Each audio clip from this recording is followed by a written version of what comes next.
So just a little bit of notes on accessibility for this session. Just throughout, please attend to your bio needs. You can stretch, you can go to the bathroom.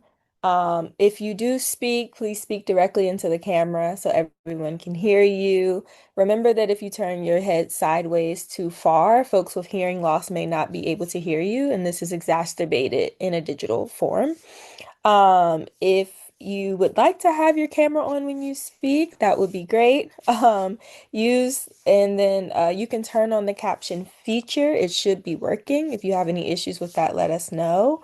And you can zoom in on your screen to make any images on the slide bigger if you're having if you need to see something a bit clearer. So, we're going to jump right into it for the sake of time. So, for those of you who don't know, um, this conversation was put together by ESOC, which is Envisioning Safety on Our Campuses and Communities. So, we foster critical consciousness raising and provide wellness tools for DMV college students and community members through transformative justice, Black feminisms, and care ethics. These frameworks equip us to basically help build knowledge, skills, and tools while also prioritizing wellness to continue in engaging in organizing and challenge the oppressive systems that we're all up against. If you look to the right, that was our last DMV cohort that we've done so far in 2024. This is all of us in DC. So cute. And so to start off our time together, I would love if folks kept it in the chat or write it down or keep it in your head, but we would love you to think about what is one word or image for how spirituality shows up in your life right now. Some of us were talking earlier, and I think for me, my word would be water. I remember getting a reading one day, and the reader told me, you need to work with water. You have a lot of water spirits. Even if you don't do anything intentional, just keep yourself around it. And so that's my word, and I encourage you all to think of a word right now.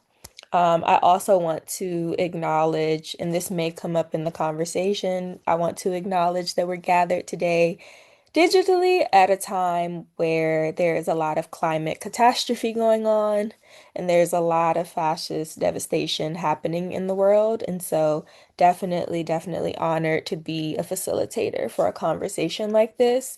And just please understand that this conversation really is grounded in what it means to be living at this conjuncture. All right, and so I want to pass it off to one of our lovely panelists just for a second, because before she is a panelist tonight, she's also our founder, and so I would love if Trinice could join me in a grounding for you all before we begin. Thanks, Monet. Peace, y'all. Really excited to be in conversation with you tonight.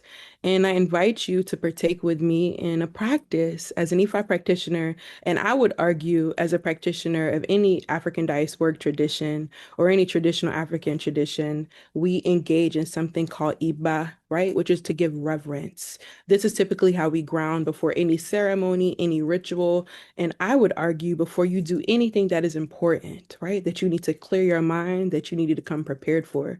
We like to go back, right? And that's to give honor and to give praise, whether you're dead or living, to those that are always supporting us. So if you're present and hear my voice tonight, I'm going to invite you to participate, whether you've done this before or whether you haven't. So if you would like to, you could close your eyes, right? If you would like to be awake, you can. I also hope that maybe somebody has a nice bottle of water by them, maybe even a little glass, anything that is liquid, you can put that next to you, and that could support you as we engage in this Iba. So I'm going to be saying some words in the Yoruba language, and I'll try to do most of them in English. But whenever I call Iba, I want you to think of any of the people in your life that you call on to support you, right? This could be one of your people that have passed. This could be one of your people that are right here. I want you to think of your teachers. I want you to think of your elders. I want you to even think of your homies, right? Like your comrades, the people that have supported you in times when they were rough and in times when you were excited, right? This is how we can cultivate a collective ashe digitally by calling in our folks to give thanks right before we start this wonderful event. Ela geje geje babalawo itala she ela geje geje omio ota erio agba iromoleo re ye Osun. Iba to Olodumare, creative heaven. Iba to Olodumare, the creative earth. Iba to Onile, mother earth. Iba to the Iame Osranga. Iba to Obatala o. Iba to Egungun around Kenken. Iba to Orumila elede Ipin. Iba to Eshulalu Gidioko. Iba to Osun Shigesi Oloayun. Iba to Mompon Arisha. Iba Baba. Iba Yeye. Iba Oluo. Iba Ojubona. Iba Yanifa. Iba to my mother Paulette McNally. Iba to my father Trevor Treasure. Iba to Okomi Ifalo Ajoshe Eshibi Adeola. Iba to Oluomi Awobola Ipayemi. Iba to Iyami Oshunkemi Bogumbe. Iba to Ojubona mi Awolola Ifakeye. Iba to Yanifa Ifabukumi. Iba to Asheda Ifadamilare. Iba to Akoda Odulana. Iba to ya Igbeyemi Ifawemi Mo. Iba to Epetepi Olainka. Iba to Epetepi Adunola. Iba to Epetepi Ipatumipe. Iba to Epetepi Akanke. Iba to my mates on earth and in heaven of all genders, my joining ones, my seeing ones. Iba to all the mates of all the people that are here tonight. They're joining ones, they're seeing ones, all their homies from the front, from the back, from the side to the side. Iba to all the ancestors that are working on their behalf positively. Iba to all of Risha practitioners with good character. Iba to all the organizers and practitioners with good character. Iba to all the Oris that have decided to be present with us tonight. Unless I do it all homage, my undertaking shall never be fruitless. Ashe, ashe, ashe, ashe, wow. Thank you all for partaking.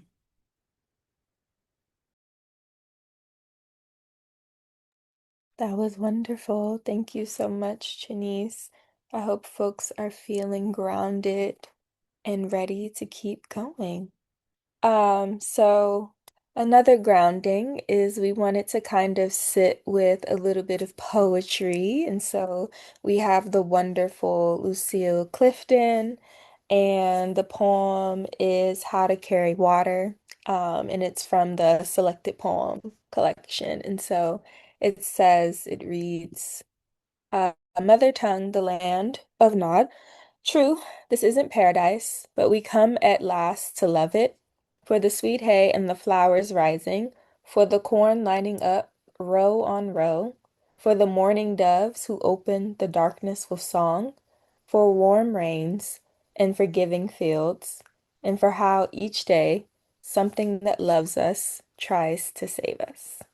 And so when I think about my own orientation to spirituality, for me, it is really walking alongside Black feminist writers and Black writers. I think there is just an innate spiritual component to this work.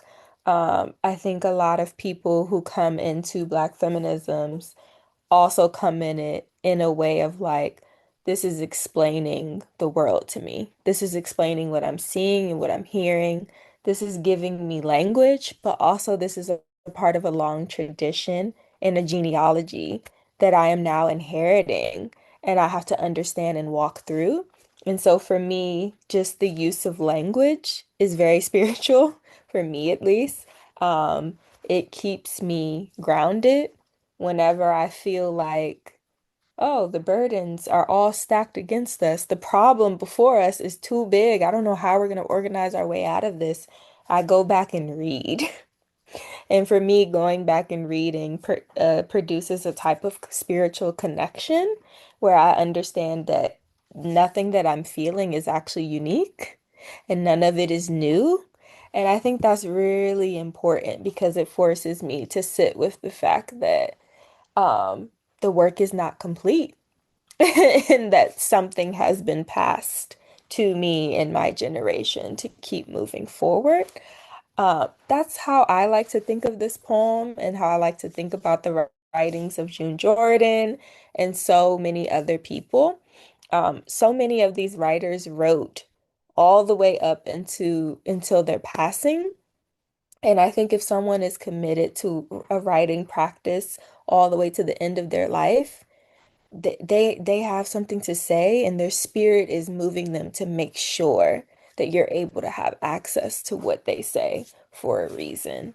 And so I will stop there and keep us going. And so When we think about wellness here at ESOC, I think I'll talk a little bit about the history, but we all know that we're in a commodified moment where care and self-care and wellness have all been extracted from some of its original meanings within Black feminist texts. And so really thinking about what it means to think about the mind and the body as it relates to organizing, right? We have so much history of what this work has done to the people who participate in it, what it feels like to be up against these systems. And so we at ESOC really like to think about how do we take up wellness not as escapism, not as liberalism, but literally like what does it take to fortify yourself to keep coming back to this work? And I think the process of fortification is really important if you're honest about the magnitude of the problem, right? And so my comrades like to joke and say to not be liberal is to always lose your mind because you can see the problem and it's so big. And so how do we how do we undertake that process of trying not to actually legitimately lose yourself and lose your mind? What does it mean to be well under fascism in a non-liberal sense, right? Like these are very important questions. What does it mean to stay in the circumstances of our people and to not turn away for just upward mobility or our own singular success? That takes something out of you. And so, Trinice, I'm not sure if there's anything you want to add here about the actual model, or okay, we're going to keep going then. Um, Okay, and so lastly, before we get into the actual roundtable portion, just thinking about our spiritual statement here at ESOC, and I condensed it, but basically here, like I said, we like to talk about self-care now more than ever. So we offer up spirituality as a way to think about fortification, fortification of the self, community, and the world. Our work, though still similar to past iterations, will now have a spiritual ideology and practices woven into all offerings. In our practice, we refuse the collapse of spirituality into individualism, and in our methods, we refuse all systems of domination that harm Black people. Spirituality is where the past, present, future are one. You return to be in the now and in the future all at once, two ways of being and knowing that we cannot erase. And I'm sure parts of this statement will come up a little bit more later on. All right, and so basically, we have to just rethink and reimagine everything when it comes to organizing right now. Everything. I think there are people who are actually young enough to never really know what it feels like to organize without nonprofit funding. So they're having to reimagine some things in this conjuncture. I think there are people who thought that the Obama world was like we've arrived and now they need to reimagine how they think about these post-Obama years. And so we have a lot to reconsider. Um, that being said, let me bring out the reason why we're all here today to get these wonderful people in conversation. And so I'm gonna read some bios. So first up, we have our founder. So Trinice, oh, actually, sorry. Let me make sure I'm reading in order. Forgive me. Okay. So we have Trinice Iya Ifabumi Oloye. Okay. Is a scholar, priestess, and transformative leader committed to healing and liberation. With over a decade in higher ed, she directs TJM Forward and ESOC, advancing wellness-centered education rooted in decolonial justice, Black feminisms, and ancestral practice. Okay, I got this. I really do. I got it. Okay. As Ilode, Ijo, Ifa, Yeah. Ogunda, Masa. No. Yes? Okay. And a PhD student in depth psychology, her research examines how African traditional religion fosters resilience and mental well-being in Black and Brown communities. Featured in Paramount's The Change Makers, She interrogates fashion, spirituality, and transnational solidarity as vehicles for collective healing and social transformation. Okay. Next up, we have so Jalessah and uses they them pronouns, the founder of Decolonial Feminist Collective, a political project committed to decolonial feminist praxis through popular and political education, collective study, mutual aid, and global South solidarity. As a priestess initiated in Osun, Ogun, and Aboloye, did I say that right? Obaloye.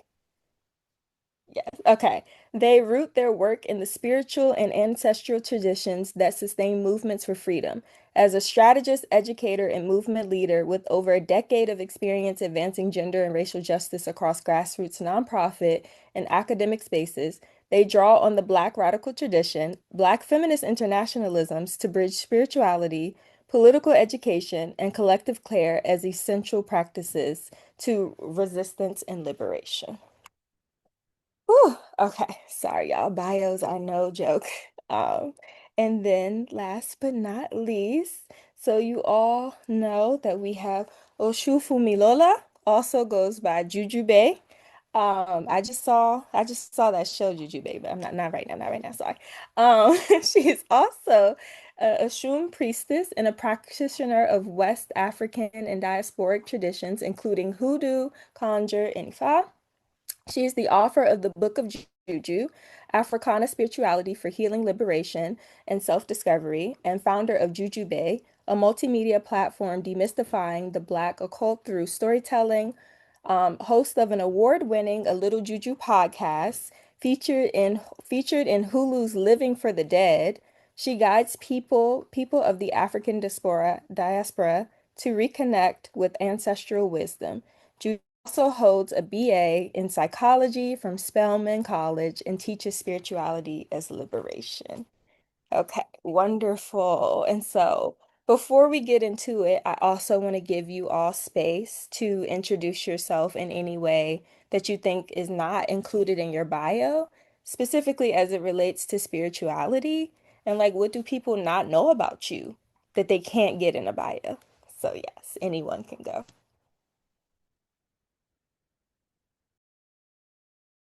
I can go. Hey y'all. I'm Jalessah, Oshukemi. Um, I don't have in my bio that I'm a mother. And I approach my mothering from a decolonial praxis. So like my praxis extends beyond my work in the world and also informs the way that I raise my children. I have two children, a 13-year-old and an almost 4-year-old. I became a mother, as a teen, late teens, and that really radicalized me, and is what I like to call maybe my first initiation. And so, yeah, I think motherhood, revolutionary motherhood, and thinking about motherhood as revolutionary work and as cultural work is something that I think is important to know about me. And then also, yeah, like I'm a reproductive justice practitioner. I, in the past, led an abortion fund, a regional abortion fund, and I have been organizing to against this sort of fascist eugenics repression that our communities are faced with. So those are some other notes about me. Thank you. That's wonderful. Anybody else want to add anything, or should I go into question one? Sure, I have to share also, especially since my good Sib shared that something I haven't included in my bio is that I'm also a mom. And it's probably because my baby just turned 6 months old yesterday and I ain't update no bio, y'all. So I also have been learning to think of motherhood as an initiation that does not end. And it has been the most radical, most amazing, most brilliant, most difficult, most challenging, most rupturing thing that I've ever done. And it's really in alignment with also how ESOC came to this juncture of including spirituality. So I have to shout my baby out, Oshun Kemi, Ajitobe Ogunike Osaremilekun. aka Layla Hair.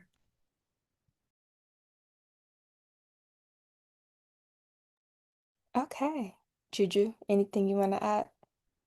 No? Okay, period. All right. So we're gonna actually jump right into it. And the first question is for you, Trinice, because it was a deliberate decision to include spirituality into ESOC in a very grounded way. And I would love for you to tell us why, but more specifically, why now? Yeah, thank you. Thank you for the question. And you're right. It was absolutely deliberate. Like Monet shared in 2020, we got started post George Floyd and post Breonna Taylor. At the time, I was organizing with my political home, the Black Youth Project 100, and I worked on HBCU campuses for maybe about 14 years, y'all. And what I was noticing is that people wanted to organize and people just wanted to throw down and get in the streets. There was no political education, there was no analysis, there was no critical consciousness raising. And I saw it as a unique opportunity, right, to build power and to help people get educated about the issues that they should care about. Fast forward 5 years comes, right? So many things change, right? Including me, including Monet, including Deanna, including Rob, like all the different iterations that this organization had been through. And when we started it, it started as a collective. We never imagined that 5 years later that I was even going to still be leading or doing this work. But I believe that it is through mothering and through my own priesthood journey that allow me to get really honest and also for us to get honest as comrades. It was always the collective. You know, we decided to move away from abolition, not to be away from it, to get clear about spirituality. It seems like we were cosplaying. I'm gonna be real honest with you. We oftentimes talk about transformation and liberation, but those things seem impossible as we disconnect from spirit. And we had been organizing in an ecosystem that had been harmful, right? One that forced us to organize constantly, to canvas, to say we were in deep relationship and never heal, right? To never repair, to never ask the critical questions to inform our strategy. So deciding for ESOC to become a organization that centered spirituality as well as wellness in this time feels necessary. And that's because political education and direct action ain't gonna save us. It hasn't saved us. It will not save us. So for us, when we think about spirituality, it's no particular um, dogma or religion or philosophy. It's about your connection, right, with the other, embodied knowing of what has been here and like what will propel us forward. And I think with that being at the foundation of how we approach our work, how we approach our strategy, how we even add it to political education, we can then support people who want to be whole, right? Because whole people become well people. And when you have well people that are organizing, we decrease violence, right? We decrease conflict or the ways that we manage conflict, right? We decrease issues in the way that when we engage with each other without our hearts and our souls, we can be more honest when ruptures happen. We can be more honest about how the outside systems like colonialism, patriarchy, and misogyny that are always informing our work, right? How we can shift those by understanding who we are, who our people are, and how we have to be. And the last thing I'll say is that, you know, I've also been in a lot of movement spaces where everybody like to call on their ancestors. Now we got a bunch of ancestors in the room. Right? We don't know who the ancestors are. We don't know who the people are. We don't know who the spirits are, right? We call them and then we go about our business and we chant and we plan. There has to be a more intentional way about how we bring our spirits into space. There has to be a more intentional way about how we ground ourselves and guide our strategy in this time.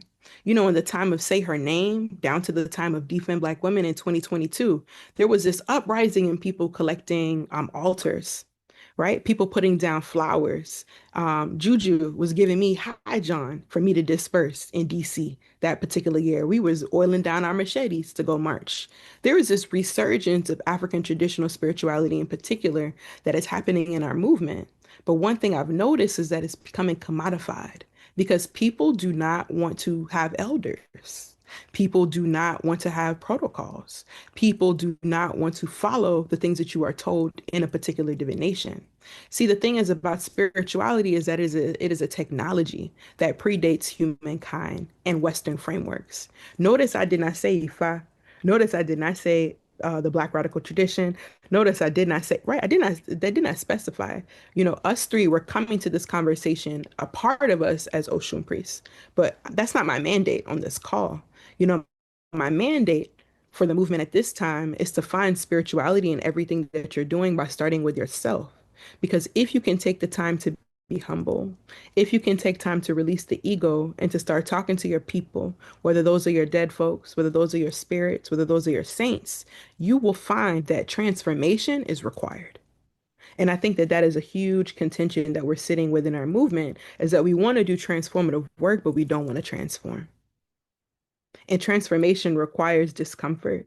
It requires rupture. It requires shifting and changing and moving. And I think that for us at ESOC, we said if we were going to continue this work, how can we do it and ensure that we are well and we are encouraging, especially young people, right, to be well in that process? And that's to encourage them to find a spiritual practice that grounds them. Because if you have a spiritual practice that grounds your work, your moral conscience, your ethos, right, is clear. And so many of us that came into organizing did not have that at that time. So we were easily fooled, right? We were easily moved. And while we were working very hard for whatever the campaign issue was, right, for whatever it is we say we are as an organization, there was a loss of self that happens. So when you're coming into an organization and you're being radicalized, if no one is talking to you about the power of your own or your own spirit, right? Your own consciousness, because that's what it means, then how am I going to move you to help other people build power if you do not recognize your own power and you do not understand the historical power that our people have carried, right, for centuries? So for me, we cannot talk about transformation without talking about spirituality. And for us at ESOC, reimagining safety is reimagining spirituality and not gatekeeping it in a way that says you must be this or you must be that, right? To access your practice. No, you must simply what? Find your practice. Thank you for that rundown. It was such a necessary intervention to what we were doing. And I'm so glad you conveyed that to the people. Like you said, at a time where spirituality is so commodified, your intervention was grounded in, oh, y'all need this. We need this. I need this.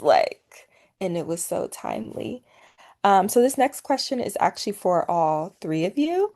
Um, Posing the same question that we kind of gave to the audience, which is what does spirituality mean to you? But in particular, for all of you, who is Oshun and how does she show up in your practice?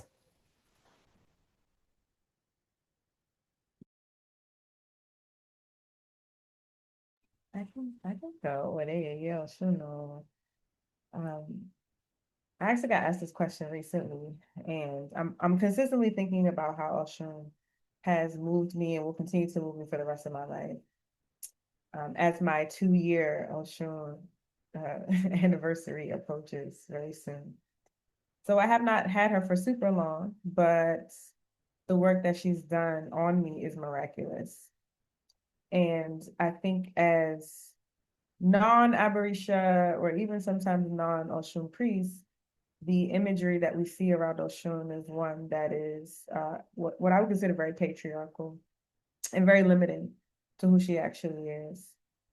From the complexion of her skin to what it is that she does through focusing solely on the sensuality and sex, which is not wrong. Nothing is wrong with sex or sensuality.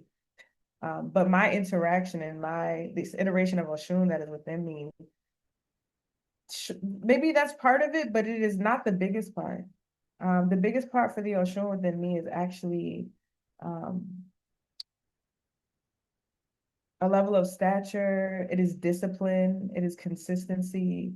It is not fucking playing around. It's not wasting time. It's having respect for yourself and respect for those who are around you. It is moving with iwapele, having gentle character. It is intentional. I say Oshun has really sharpened me being intentional about my work, about my words, about my craft. about my art, about my relationships, because we don't have time to fool around. And that is personally, that is relationally, that is politically, that is societally. Oshun, we don't have time for games. When you show up, you show up. And there is no, I don't want to say there's no excuses, but there's not that many. There's not that many. And for me, that is so far from what removed from what we see about her. And I think that the imagery that we have of Oshun is very deliberate because it wants people who have her or who seek her to focus on what the Western world has deemed important or necessary, which is the sexy, which is the over sexualizing, I'll say. It is the over sexualizing to distract us from the work because Oshun is about working, doing your work and doing it well. And I hope that we all can continue to hold that message that she has. It's for all of us to do our work and do it intentionally and do it well because we don't have time to play. And it is that serious. It's that serious. I love that. I'm not gonna say it's no excuses, but it's not that many. I think that I like that bar. Jalessah, if you want to chime in here. Yeah. I'm over here nodding my head off, y'all. This is just what I do. And I'm like, I don't know why I'm always like, yes. But yeah, I think so I've been with Oshun for a year. I just celebrated my 1 year. And to um Osun from Milola's point, I think based on the representations or the dominant sort of representations of Oshun, before I learned that she was my head, I it was such a far-fetched thing that she could be, right? Like just based on like the dominant representations of her. I consider myself a pretty like when it comes to work, a very serious person. If you know me in the work world and the organizing world, like I'm pretty serious about my work. Um, and I'm also not with the games. Like I'm not with the games. And I also will say whatever needs to be said when it needs to be said, whether it's uncomfortable or not. Now, I was raised to be like that, to question things, to think critically, and to say the thing, to be brave to say the thing. And that's not always received super well, right? So there's that. I just want to name that. So I think, I didn't know this other side of Oshun and the way that she manifests for me, my path is Ye Onda. So it is very much the warrior, right? So I'm like, I kind of see myself as the warrior. I think about Audre Lorde, like the Black lesbian feminist warrior mother. And especially when it comes to my kids, like I don't play about my kids, and Oshun also doesn't play about her kids. Um, so thinking about, that really broadening my understanding of who Oshun was and what she can represent. There's even some ways that has been historically described as the manly woman, and that's very much counter to what the Western sort of representation of Oshun is. She also is the diviner, right? Like she is the one with the skills to divine. It's oftentimes said that children of Oshun might be interested in many different systems of divination. I've always had this sort of affinity to tarot cards or getting this or that reading and just really deeply fascinated by that whole process. Heavy on the demanding respect, heavy on the self-love. I think one of the majorest lessons Oshun has taught me has been around revolutionary love and what that looks like and how that is beyond just an emotion that we feel about a person or about one another, but it's an embodied practice that requires a consistency, a level of rigor, a rather a level of commitment, and a level of spirit-led discipline. Um, she's ethical, right? And she is she has helped me persevere. So what does it look like to be able to not always control what's happening in my environment, but to stay sort of in the eye of the storm and to find that groundedness within the sort of mess that is surrounding me is something that she has really instilled in me and taught me. And then, like, I used to get annoyed when people would talk about like gratitude, but Oshun is very serious about being grateful. And so whenever I start my day, like my prayers to my Ori, like I start my days with gratitude. Whenever I'm attending Oshun, I start my prayers with thanking her for all of the ways that she has blessed me. Um, so those are just some of the ways that I feel like I have, become acquainted with her, but also in the ways that she has transformed me. One of the things that I have been told is that I cannot get angry. Now I'm an Aries, y'all. I'm an Aries Sun, Aries Venus. Like it's a lot going on in my chart. So I'm a hothead. Like I'm not gonna lie. Like when I was told that, I was like, damn, how am I do that? How am I not get angry? So she has really, and you gotta kind of tighten up immediately on that. And like I'm not trying to play with these taboos. So I had to really learn how to sit with my feelings and identify them and get to the root of them, um, to process them in a way that I hadn't historically. And then just recently, I was asking my daughter, my 13-year-old, at my 1 year, I was like, have you noticed the change in me? Because my mom has been like, you are like a completely different person. And I'm like, that's real. And it's people around me are like noticing this difference in me. And my daughter was like, yeah, like, you're not a crash out anymore. I was like, Samira, for real? She was like, yeah, like you're just very calm. Like you don't let people get you out of your pocket. And I'm like, yeah. So that's, it allows me to like think instead of being reactionary, which is like, that's part of my politics, right? Like, right. We want to be grounded. We want to be principled in our responses. And so she's helped me show up as a better mother, helped me feel more confident. If you a mom on this call, like, like we be feeling guilty about all sorts of things. Like, it's like, why are you even feeling guilty about that? But the way that she affirms my motherhood constantly, like, can't nobody tell me nothing about it. You know what I mean? So I'm just so grateful for the way that she has just renewed me, transformed me, through this rebirth that has happened over the last year and some change. Thank you for that. Trinice, do you want to jump in here or do you want to? Oh, I have to. It's Oshun. Ore, Oshun. Thank you both for talking about our mother in such a way that I hope dispels the myths that are oftentimes associated with her or are super hyper focused on who she might be or who she might not even be, right? And who what we think she is because of commercialization in the media. For me, Oshun has been my second chance. Oshun has been my medicine. Oshun has been my healer. As a person without a mother, Oshun has been my mother. Oshun has mothered me. Oshun has made me new.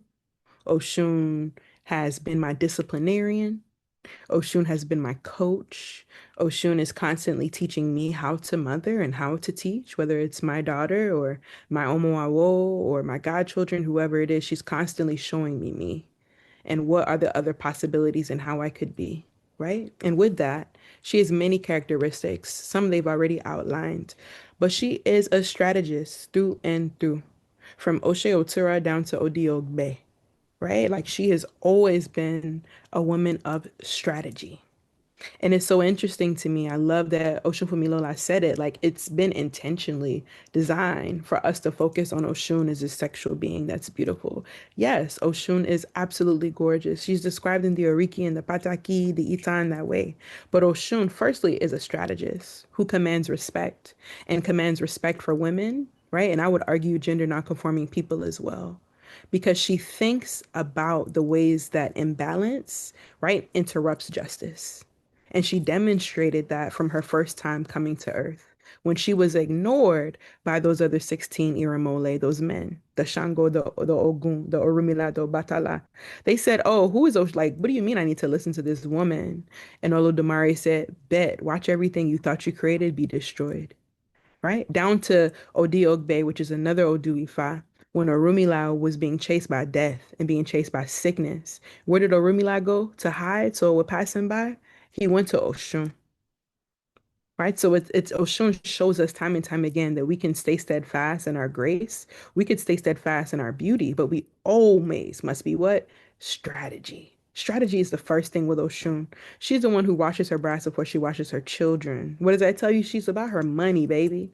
Because how's she gonna have all these kids and don't have no money to support them? Oshun is practical. She will give you, she's not one of these super esoteric, divinities that people talk about would feel so hard to access. Every time you drink water, you're communing with Oshun. Every time you bathe, you're communing with Oshun. Every time you brush your teeth, you're communing with Oshun. Every time you go outside and get access to a fresh source, you're communing with Oshun. So Oshun has taught me to find the divinity in myself, to find the divinity in other people, to stay disciplined, to stay grounded, that it was okay to be firm, that I didn't have to look like a certain type of thing to be an Oshun priest, that I didn't have to act like a certain type of thing to be an Oshun priest, that actually it was imperative, right? That discipline, that rigor, and that courageousness, right? That is what would bring me my honor and bring the honor for those around me. So Oshun has been the ultimate teacher, and she's still the ultimate teacher. It never ends. It's gonna be lifetime with us and Oshun. She's getting in our ass all the time. She's telling us how to fix it. She's telling us what we need to do better. She's talking about balance. That's who Oshun is. Oreo. Beautiful. Thank you all. I think one of the biggest through lines through everything the three of you said is so much of this is it's like work, it's devotion, it's discipline. And when you really get into it, it is not this quirky, easy. I just pray here and there, and I only pray when I need something. And like it is so much more than that. And I think it's that silly understanding of spirituality that also keeps people from even going to find out what it actually is. Um, and I think I know so many people who didn't realize how much they would have to actually like give up like what you have to lose. Right? And so it's just the way that people have this commodified understanding of spirituality is quite interesting. I also read something the other day of there's a thinker, I forgot the writer's name, but who says you can tell a lot about a culture based on who they pray to. And it says something about like different forms of suffering sometimes in the community you can map on what their spiritual and religious practices are. Um, and I found it interesting that a lot of, richer and white communities tend to never fall on the practices that require something out of them. And I think that that's very notable. But my next question, we're going to go back to that wonderful Substack essay that you wrote, Jalessah, which I will put the link in the chat for folks. But you had to come out and just say, spirituality is not a substitute for study.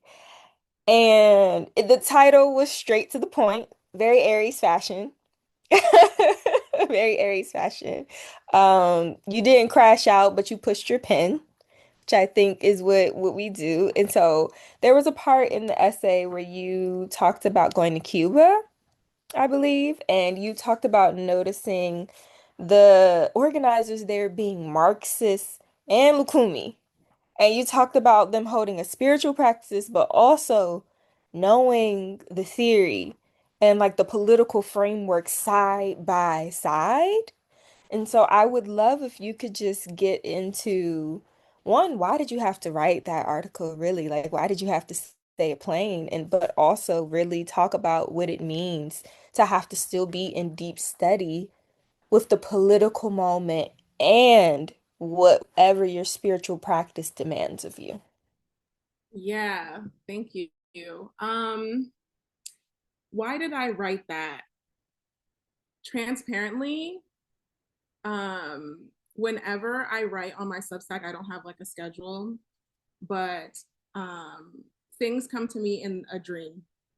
And so I really feel like whatever I feel like needs to be said in that moment is not always from me per se, but um, is informed by my own like sort of personal experiences. And so, yeah, I mentioned the work that I've done in Repro. I've also been a member of revolutionary organizations in the United States that's working around Black internationalism, the Black radical tradition.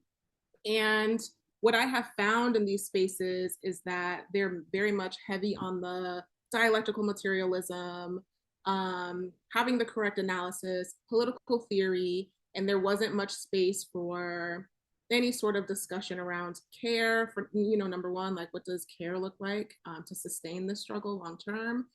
And then there also wasn't space for conversations around religion and spirituality.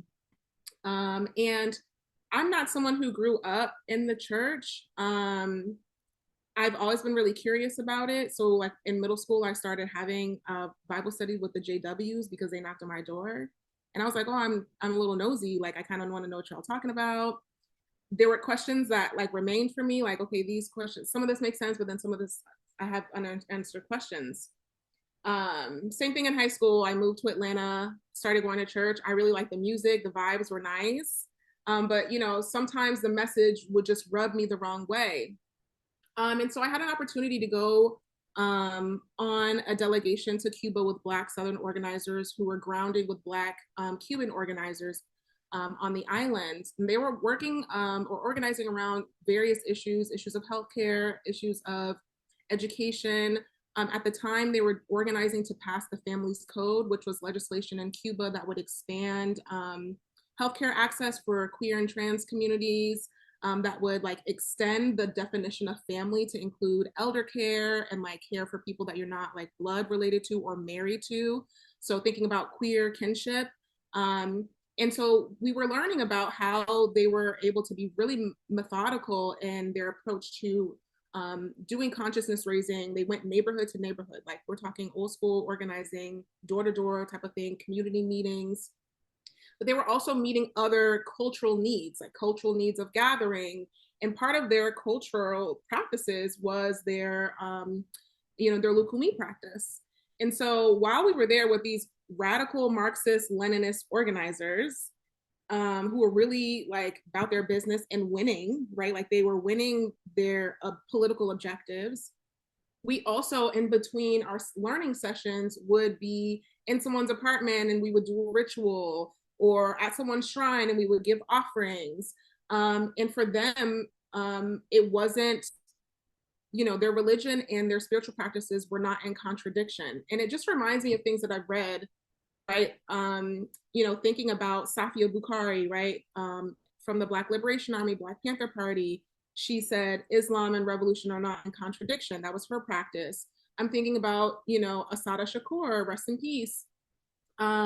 One of the things that stood out to me from her interviews from exile, as well as the documentary Eyes of the Rainbow, where she talks about having this encounter with the Orisha once she was in exile in Cuba, and how it was just like another piece of something that had been stolen from Black people that she was able to then grasp, right? So she talks about, meeting Obatala, Yameja, Shango, right?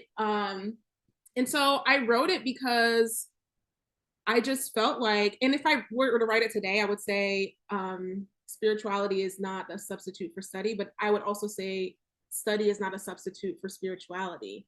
The truth about Ifa is that you have to study. Like, I got my book right here, child. Like, study. I have to study. I have to study. there's lots to learn. And as someone mentioned earlier, like it's a lifetime project of learning. Like I will forever be a student.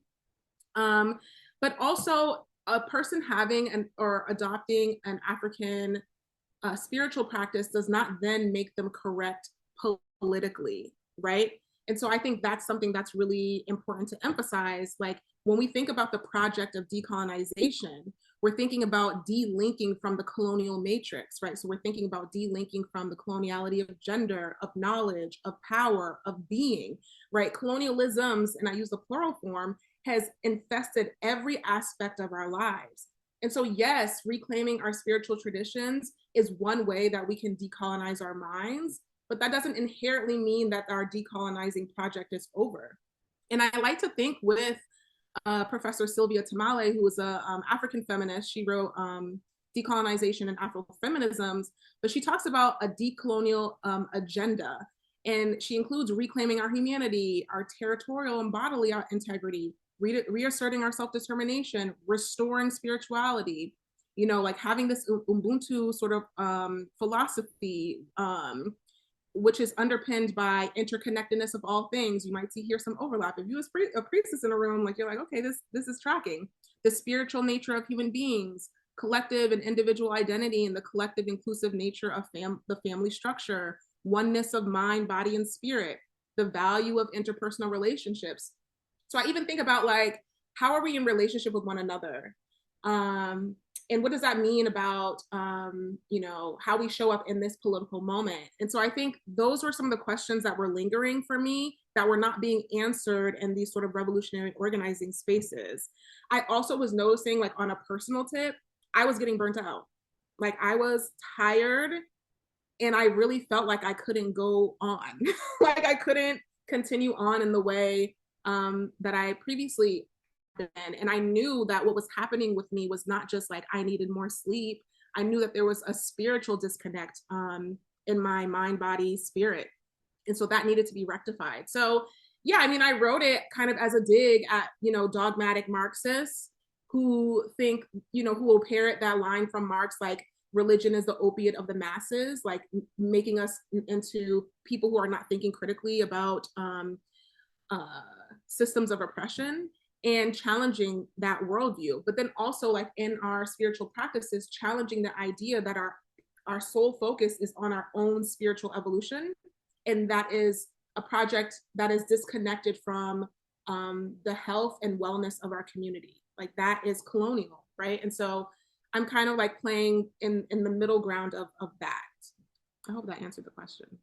No, really answered it. Thank you so much. For the sake of time, there's so many follow-ups I want to ask each of you when you talk. I'm like, it's never enough time, but I'm going to bring you, Juju, into the conversation. When I was preparing for this talk, I had the chance to go through a little bit of your podcast. I had the chance to read the Substack article. I've been in conversation with Trinice, of course. And one of my favorite episodes is, of course, your Brown University lecture.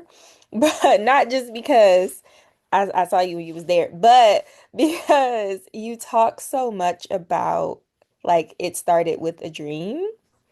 And I know for my own self, even though I'm not initiated and everything, I can remember being as young as 8 and having these very vivid dreams and really being a bit spooked out because they felt like a different kind of communication. It felt too specific almost. And I remember the day I asked my mother a question, and she was like, "Oh, premonitions run in our family. Mind you, I got a real Baptist Southern Christian family. So they ain't finna say no tradition that ain't the church." But she still said, "Premonitions run in the family." And I was like, okay. And so I thought so much about that time in my life when I heard you talking about the dream, but also when I heard you talking very publicly about what it means to be a medium, and what it means to, and I don't know if I'm saying this wrong, but like really stay with the dead and really assert that they're always around. And I think I'm very taken to that. And so my question is if you want to expand a little bit on that, but then also the formal question I have is, how has hoodoo for you functioned as an ancestral technology of protection and power? And yes, everyone, I will drop these links. I know, y'all know, I know, yeah. Thank you for that question. It's so funny when you asked if we wanted to add anything to our bios. I was thinking like I should say like I really work with the dead, but I was like, I don't think it's fine. And so for you to bring the dead back up, I'm like, okay, so maybe the dead one got something to say.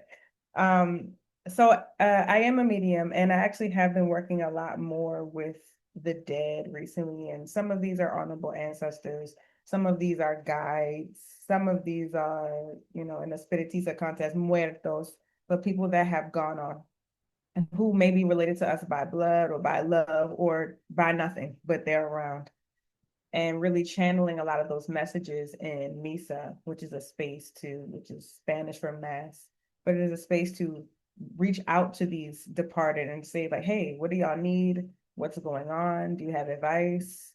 Do you have any insight, clarity? Can we do something for you? And so I've been in that space a lot more than I have been in the past few years, actually. And a lot of what has been coming up in Misa is what's going on politically. Like a lot of the messaging that they have for us as humans is like, yo, what y'all doing? What are y'all doing? What's going on? Are you paying attention? It seems like you're not. You know what's going on, but you're not acting like you know what's going on. Like that has been a consistent message in Misa for the past few weeks. And so I really take to what the dead are saying because, again, these are people who experience something. Um, and again, they're not just in an American context, these are people coming from all over the world who have experienced war, famine, droughts, hurricanes, natural disaster. The dead from all over the world have been coming in Misa saying, what are you people doing? What are you people doing? And reminding us that we actually have a lot more than. And that has been the most striking message to me, that we have so much more than we act like, because again, these are people who experienced famines and war and exiles and made it. A lot of them made it. So what do we make of these messages of people who have gone through far worse? Far, far, far, far worse, and made it. We cannot forget that piece, and made it. In relation to hoodoo, yeah, hoodoo is what called me first from that dream, and it was from my ancestors being like, girl, you have work to do. You doing the wrong work. First of all, you think it's supposed to be in psychology, and not quite. Like you a healer, but not like that. And so they had to come, and my hoodoo ancestors specifically had to come and yank me up out of my doctoral program in clinical psychology, but then had to show me it was the dream of a ancestral mother of mine whose name I now know is Eliza Hilton, who was a slave woman in South Carolina. And I had to see very vividly a day in her life as a slave woman. I watched it as if I was there on the plantation with her. I could smell it, I could taste it, I could touch everything that she felt in a cotton field, down to the abuse she endured, deep physical harm and trauma.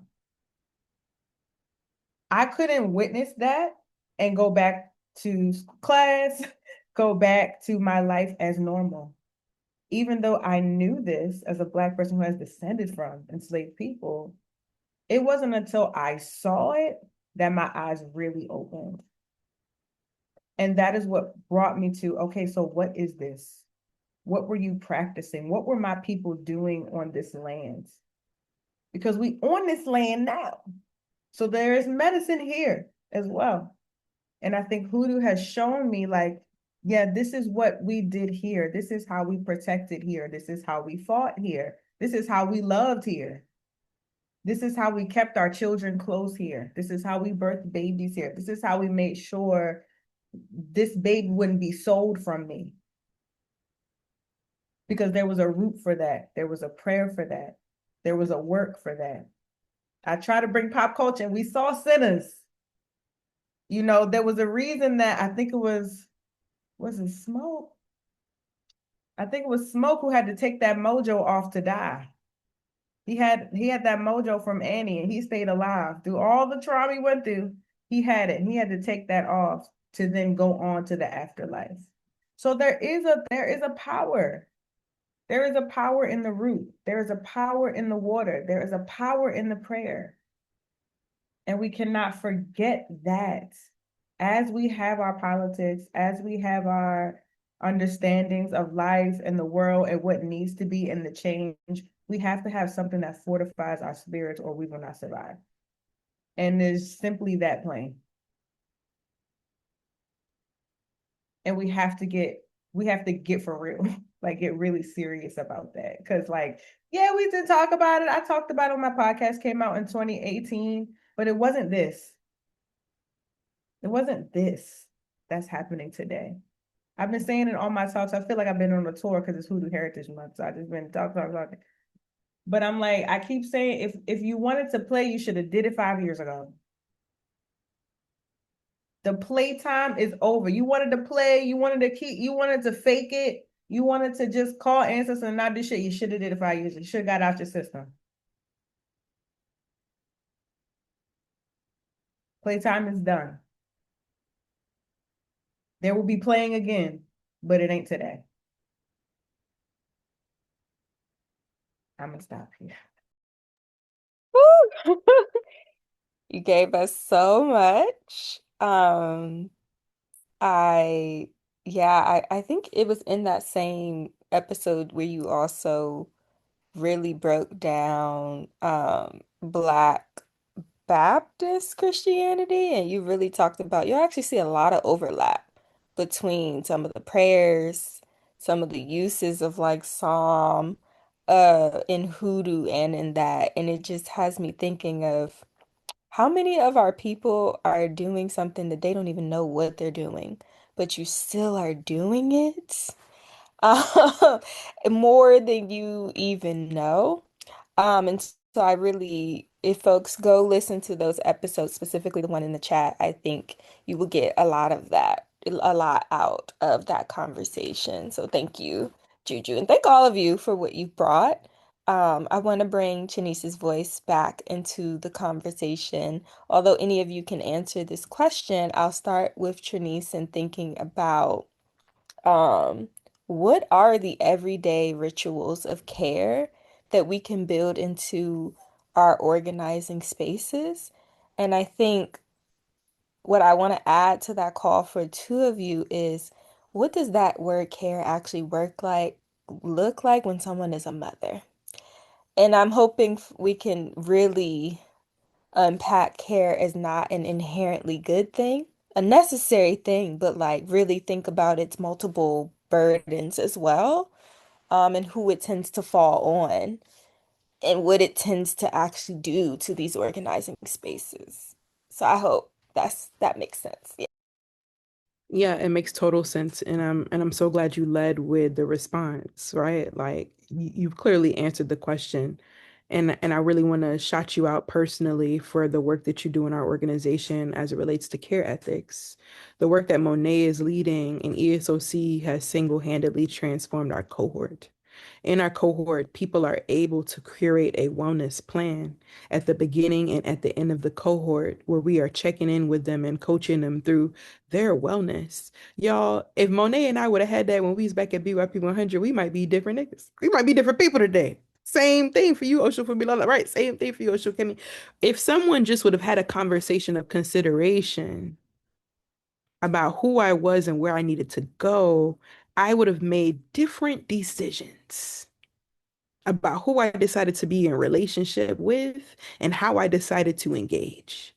So I have to shut you out because care ethics is very much Monet's jam. And Monaye has brought that to our space in a way that has changed us all, and is a part of why we're a wellness organization and an organization that centers spirituality. And I think that's also how you center care. You tell the truth and you honor people's work. That's something that we don't do enough, right? And it's so practical. I can give you all old dues and medicines, and that's cute, right? But let's get practical because you may not practice the tradition I practice, and I still need to help you. That's what care means. Care is finding practical ways to support your community. And it starts with basic humanity like care and compassion. Compassion and care to me are the same thing, and curiosity. How are you getting curious about who you're in relationship with and what they may need and what their capacity is? We live in a very consumption type of world. Even myself or my husband, really, who is a babalawo full time, his phone is off the hook all the time, y'all. He's serving organizers, he's serving whoever, right? Whoever come for that prize is who on the mat. And I have watched people who have leaned into their curiosity of care and those who just really need to be smacked with it. Right. This is how we can do it in community by number one, asking questions. A simple thing that your mama taught you, how are you, goes a long way. It goes a long way versus you getting on my phone and saying, I need this thing. Hey, y'all, did you see the briefing? Did you see what? We know Trump is shooting shit out every day. Hello, how are you? Right? This is a simple grounding way that I would say like oppressed people know how to do, and that's to greet each other, and that's to honor each other's humanity. And we are losing that, right? The recipe is gone for respect. The rest of it's familiarity builds contempt in my world. Let's not we're getting too familiar with each other in a way that doesn't honor each other's humanity and it doesn't allow room for compassion. That's the first thing that I would say. Very practical. The second thing I would say is food. I'm like, how do I not say this? Food. Food has always been the medicine for oppressed people. It has always been the way that we organize. It has always been the way that we worship. It has always been the way that we venerate. It has always been the way that we party, right? That's central to everything that we are and everything we do. Feed people. In a world where SNAP is about to be out in 2 days, some of us got some chicken in the freezer.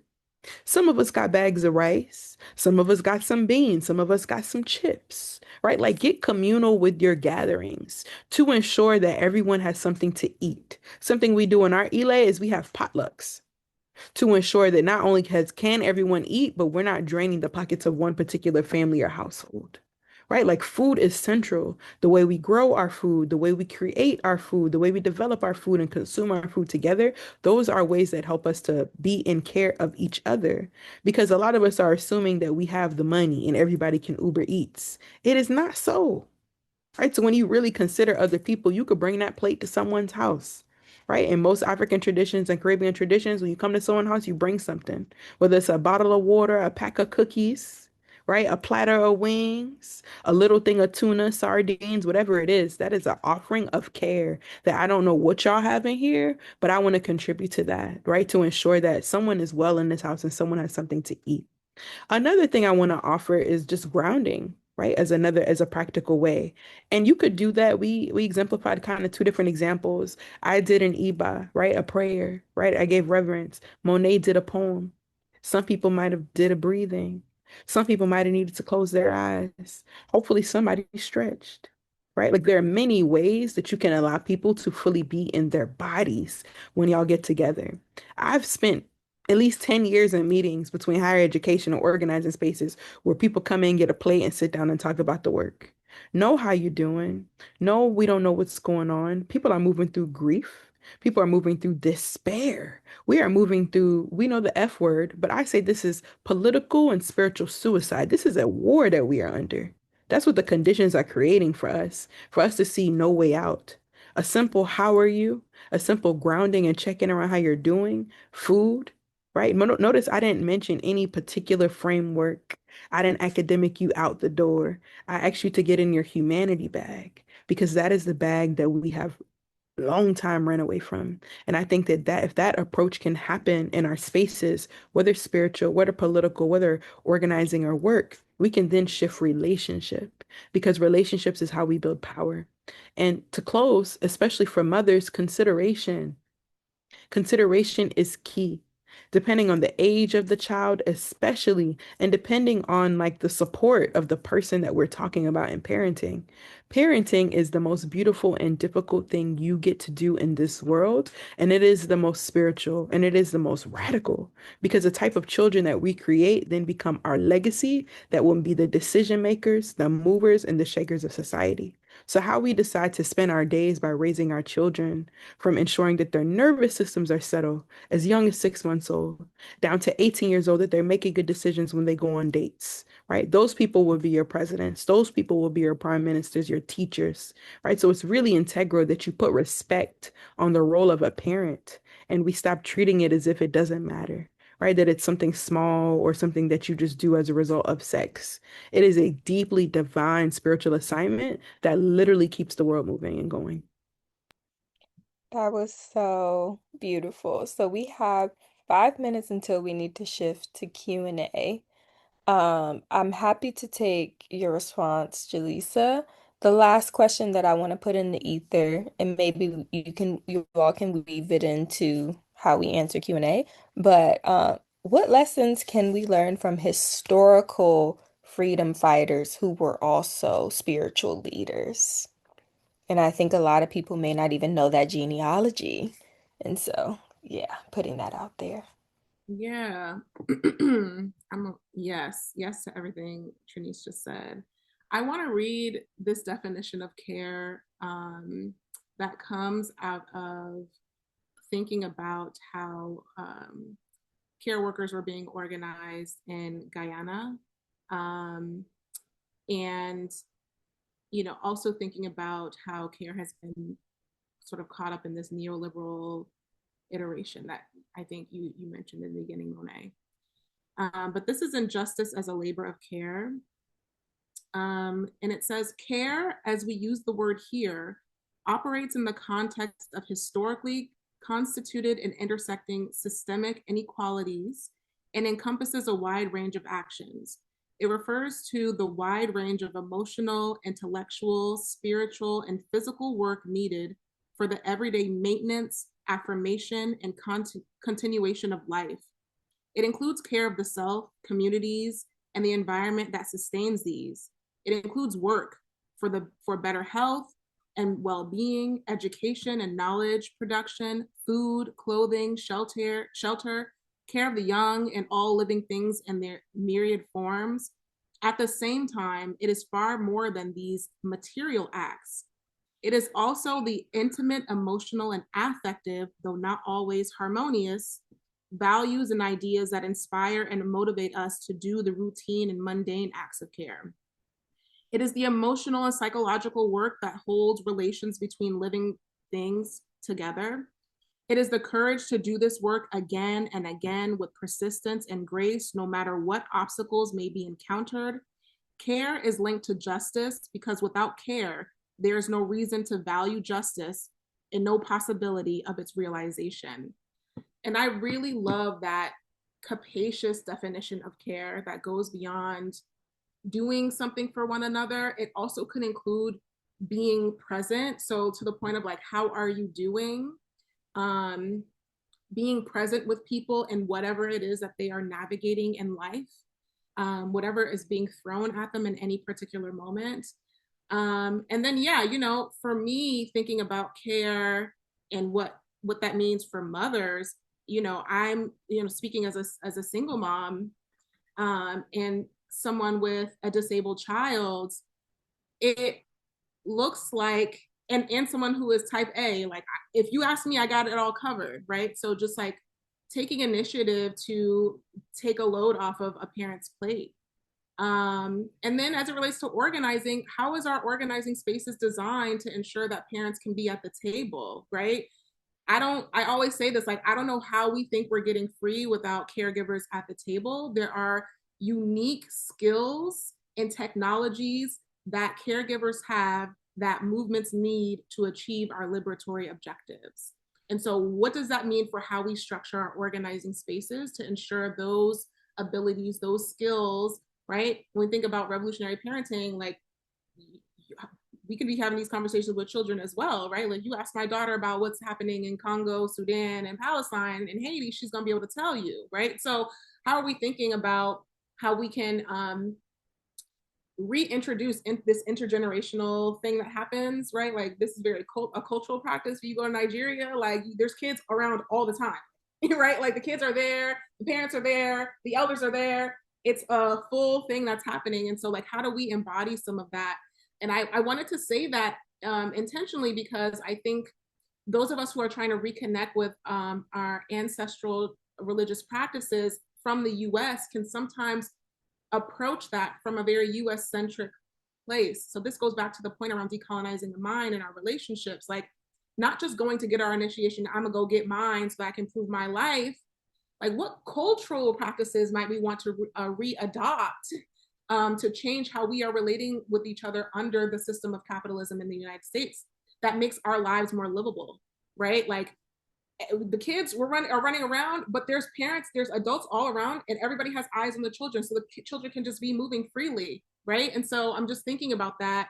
What does it look like to lighten the burden of parents by parenting collectively, parenting together? It's parenting is not a job for two people. I don't care if you got a partner, you got a spouse. Like the work is more than what two people can give and to still give to themselves. So I just want us to think about that when we think about care.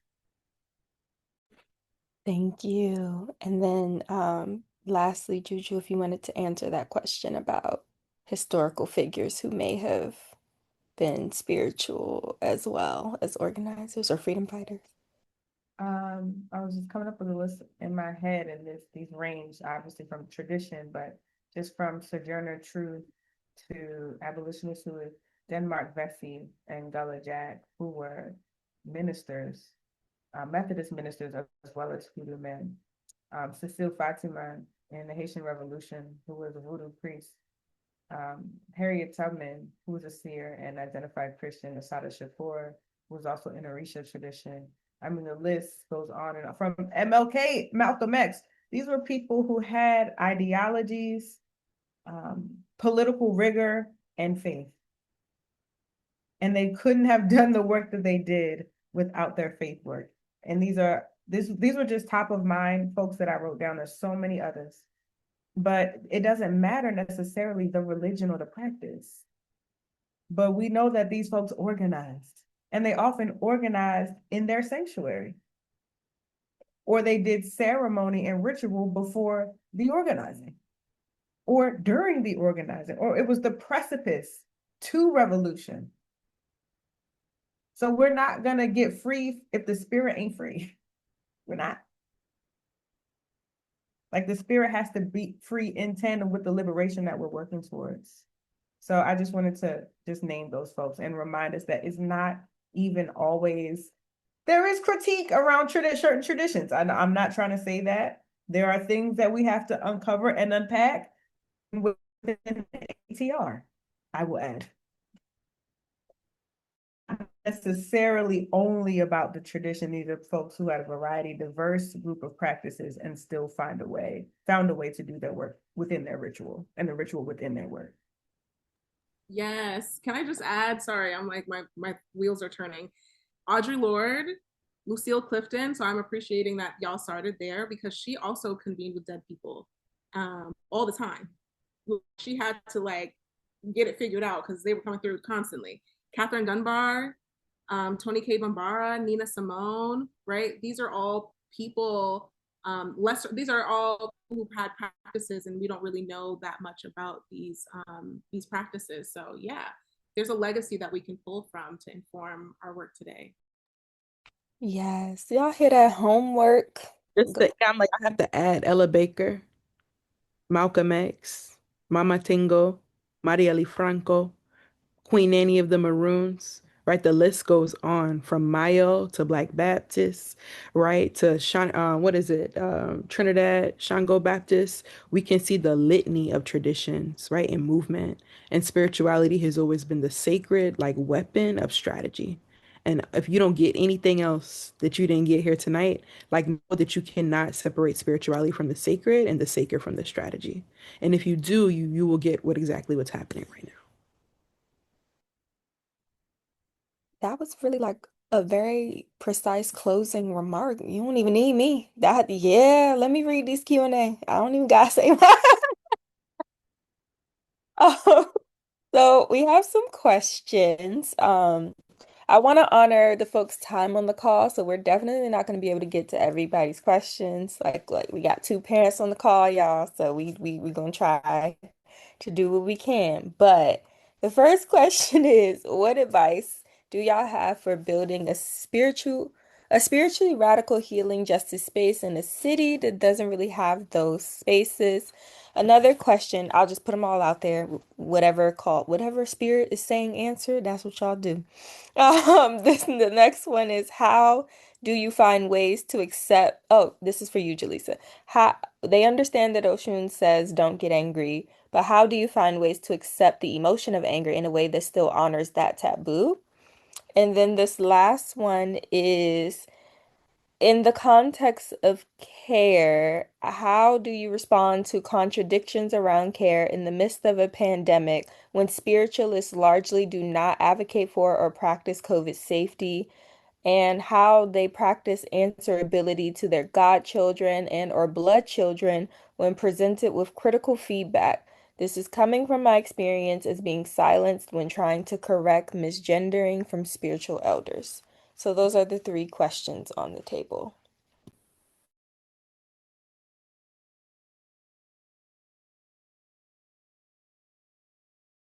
I can answer real quick the question around anger.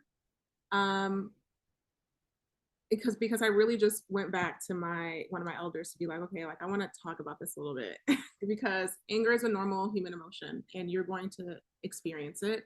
There are a lot of things in the world that make me angry.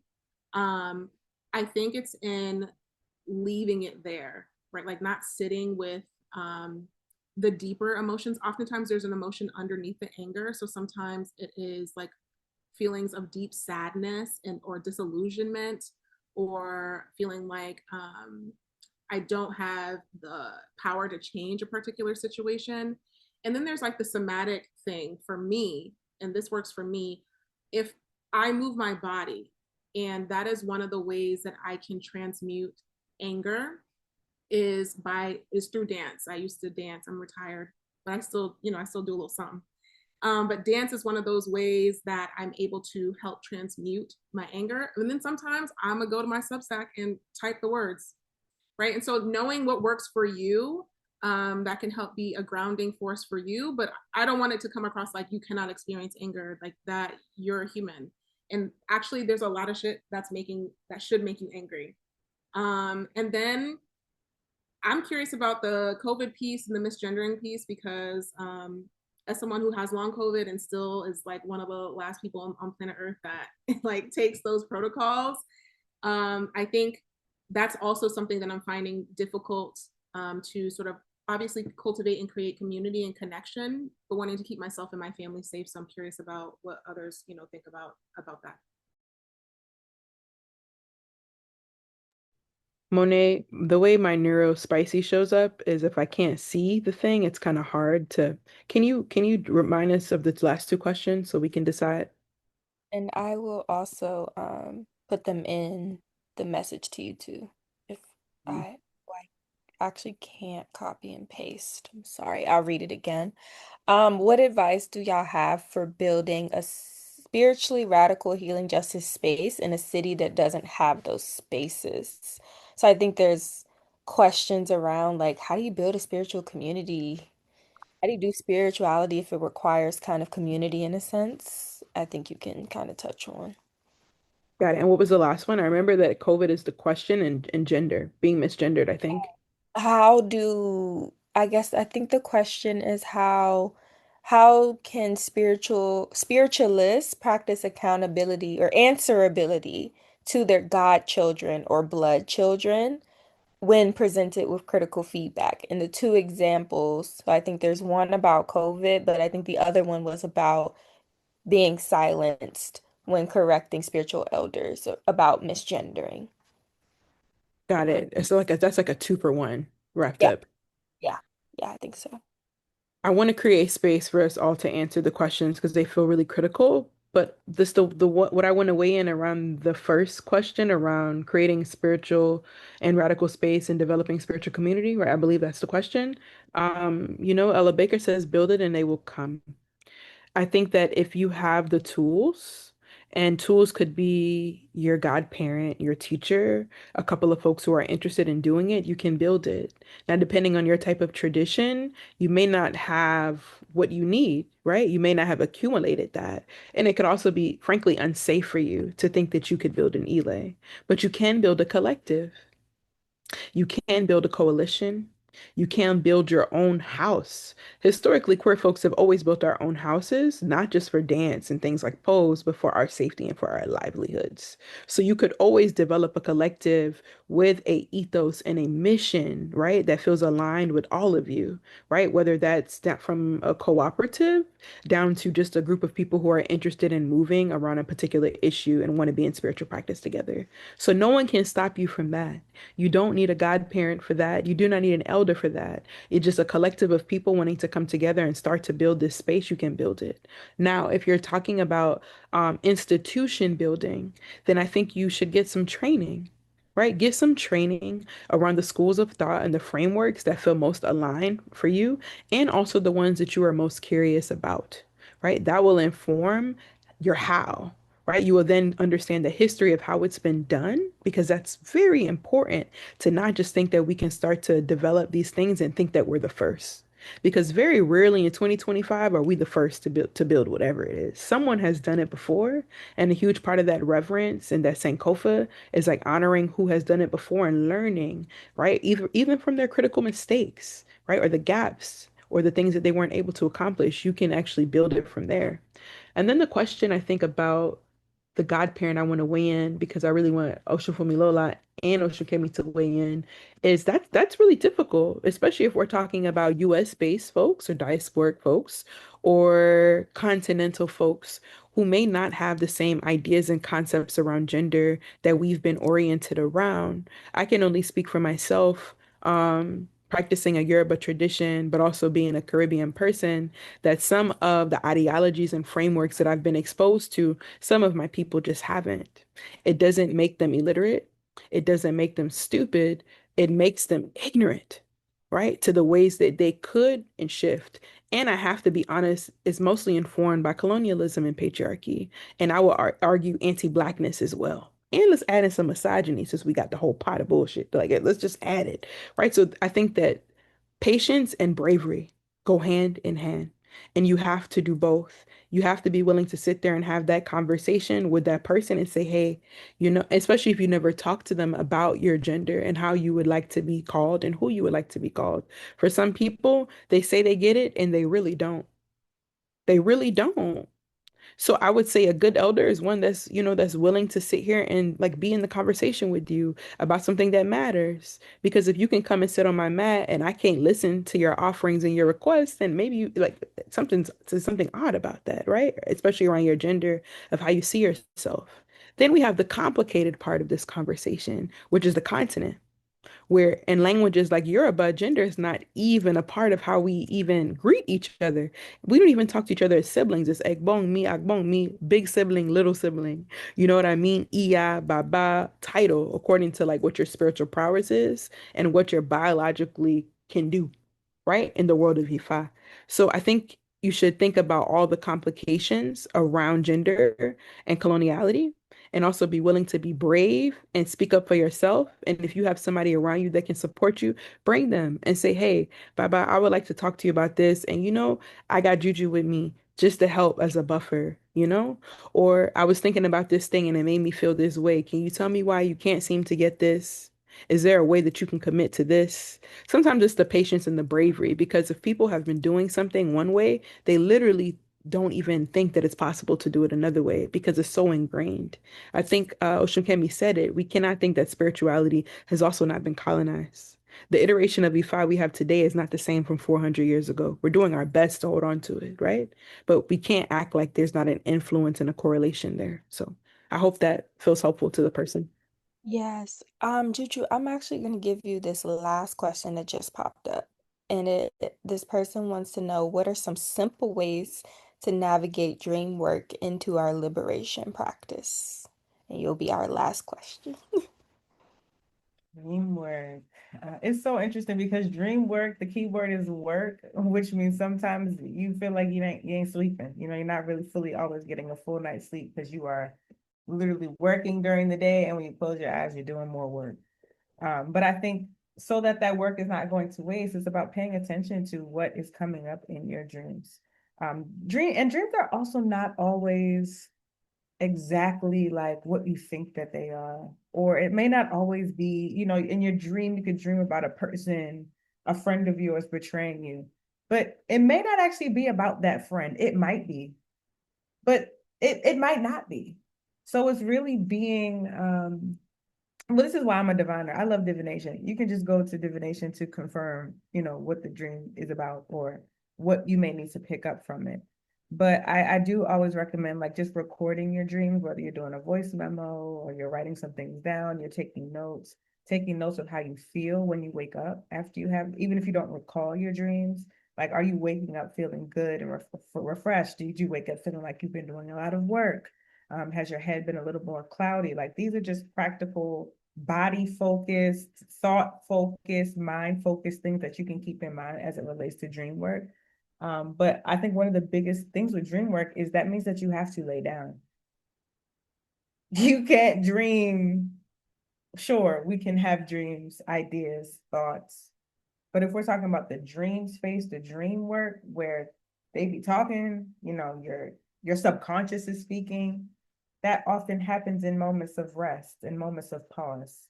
So we do have to ensure that we are having some kind of rest in order to have a dream work at all. And this is not, you know, I have my own things with, you know, rest is resistance and all of that, but essentially it's just needed. We gotta lay it. We have to take a moment to be able to hear because I wouldn't be in this work if I didn't take a moment to hear that one night in 2017 in Chicago and went to sleep. So lay down and listen and pay attention to what your body, your mind, and your heart and spirit are saying.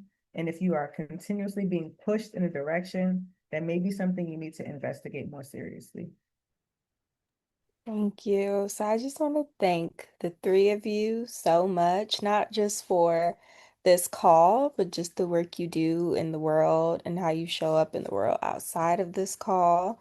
I was so happy when we had this lineup. I love it. I love a roster. I love it, honey. I love it. This one was great. And so I do hope that folks feel nourished, pushed, or just grounded by tonight's conversation. I hope you got something that you needed. We dropped some links in the chat for you.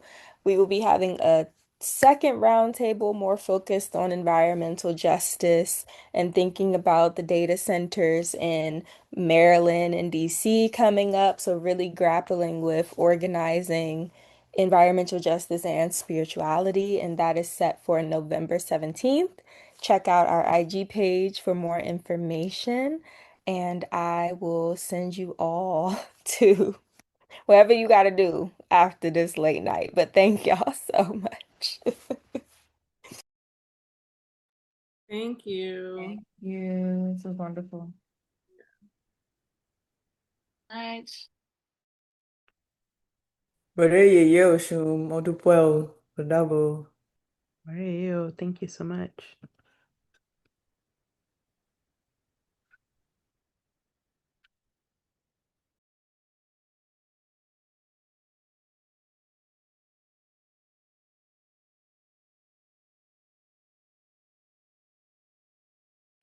Sorry, y'all. We're gonna do a little 2-minute debrief if you all can stay on, and I'll figure out how to.